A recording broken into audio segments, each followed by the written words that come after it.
మనోజ్, మోహన్ బాబుల మధ్య ఆస్తి తగాదాలు రావడంతో మనోజ్ తండ్రిపై పోలీసులకు ఫిర్యాదు చేయడంతోనే ఈ మంచు ఫ్యామిలీ గొడవ రోడ్డుకెక్కింది. ఈ గొడవలను కవర్ చేయడానికి వెళ్లిన మీడియాపై మోహన్ బాబు విరుచుకుపడ్డారు. మైక్లను లాక్కుని దారుణంగా కొట్టారు. దాంతో ఒకరు ఆసుపత్రి పాలయ్యారు. జర్నలిస్ట్ పై దాడి కేసులో మంచు మోహన్ బాబుపై హత్యాయత్నం కేసు నమోదైంది. ఈ కేసుపై మోహన్ బాబు కోర్టు మెట్లెక్కిన సంగతి తెలిసిందే. అక్కడ విచారణ జరిపిన హైకోర్టు మోహన్ బాబుకు షాక్ ఇచ్చింది. బెయిల్ ఇచ్చేందుకు నిరాకరించింది. అటు పోలీసులు మోహన్ బాబుకు నోటీసులు జారీ చేశారు.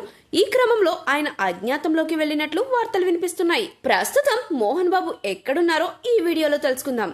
మోహన్ బాబు బెయిల్ విచారణ సోమవారానికి వాయిదా వేశారు.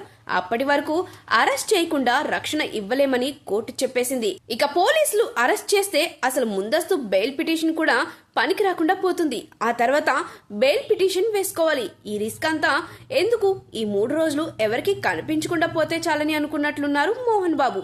జల్పల్లి హౌస్ నుంచి ఆయన కనిపించకుండా పోయారు.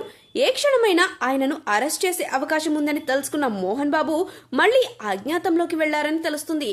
తనపై నమోదైన కేసు దృష్ట్యా బెయిల్ కోసం హైకోర్టును ఆశ్రయించిన మోహన్ బాబు పోలీసులు అరెస్ట్ చేస్తారనే భయంతో అజ్ఞాతంలోకి వెళ్లారు. డిసెంబర్ 16 మంగళవారంన హైదరాబాద్ నుంచి చంద్రగిరికి మోహన్ బాబు చేరుకున్నారు. బుధవారం సాయంత్రం శ్రీ విద్యానికేతన్ నుంచి ఆయన వెళ్లిపోయారు. కలెక్షన్ కింగ్ బెంగళూరులో ఉన్నట్లు పోలీసులు అనుమానిస్తున్నారు. ఇక పోలీసులు ఆయనను అరెస్ట్ చేయడానికి సమయం కోసం ఎదురు చూస్తున్నారు.